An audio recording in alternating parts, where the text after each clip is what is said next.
जय Jagannath friends, my self सूर्य। आज video रे आपण माने देखंतु कि आम गाँव में किमिति सागर उत्सव पालन करा जायतिला से विषय में किछि आपण मानकु देखेबे। तो एबे आसंतु देखिबा। खोर्धा जिला बालीपाटना ब्लॉक अंतर्गत अभयमुखी ग्राम में पालित हो जाइछि गत 26 तारिख रे सागर उत्सव। यह उत्सवटी अभयमुखी ग्राम में पालित हो आसुछि बहु पुरातन कालरू।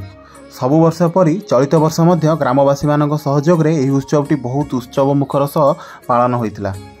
घंट घंटा वाद्ययंत्र रे कंपी उठुतिला गाँ दांड। एही उत्सव रे ग्रामर लोक माने प्रभु श्री राधामाधव सहित मिसी होली खेलिथिले। आ गाँ मध्य पूरा उत्सव मुखर होई उठितिला। आ समस्तक मन रे आनंद उल्लास जागी उठितिला एही उत्सव को एकाठी पालन करिबा पाई। प्रभु श्री राधामाधव को ग्राम परिक्रमा करा जायतिला। ढोल बाजार ताले ताले झुमी उठुथिले ग्रामवासी एवं ता सहित पारंपरिक नृत्य परिवेषण मध्य होउथिला। घोड़ा नाच मध्य देखिबा को मिलिथिला एही सागर उत्सव रे। दोल मेलन होउची ओडिशार एक प्रमुख और प्राचीन धार्मिक पर्व बोली आपण माने समस्त जानिछंती। एही पर्व रथयात्रा सहित जड़ित अतुट संपर्क रखे, जहाँकि साधारणतः पूजा रे श्री बलभद्र सुभद्रा और श्री जगन्नाथ प्रति सम्मान और सेमानक संस्कृत यात्रा प्रतीकर पालित हुए। जहाँ को आपण माने जानिछंती, जहाँ अभयमुखीर ग्रामवासी माने प्रत्येक वर्ष यही सागर उत्सवटी को बहुत धूमधाम रे पालन करि आसुछंती।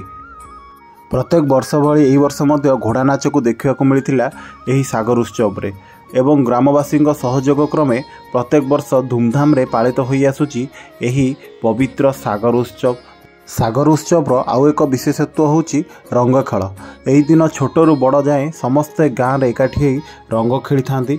यही सागर उत्सव प्रत्येक मध्य प्रेम संप्रीति और सम्मानतार बाणी दिए। यह एक सांस्कृतिक एवं धार्मिक उत्सव जहाँ ओडिया संस्कृतिर गर्व। यह अभयमुखीर गर्व कहले भी अत्युक्ति हेब नहीं, कहीं सबु पर्वपर्वाणी रे अभयमुखीर ग्रामवासी मैंने एकजुट होई सामिल होई समस्ते उत्सव को एकाठी पालन करिथांती।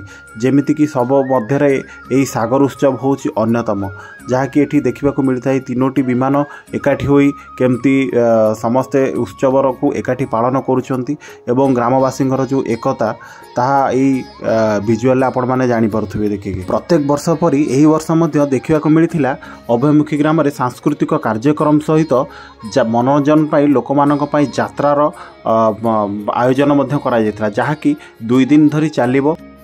प्रत्येक वर्ष भली एही वर्ष मध्य देखा मिलता बहुत रंग बेरंगर आतशबाजीर झलक आकाश रे, जहाँकि आनंदित करुथला समस्तंकर हृदय को एवं ग्रामवासी को मध्य बहुत खुशी देउथला।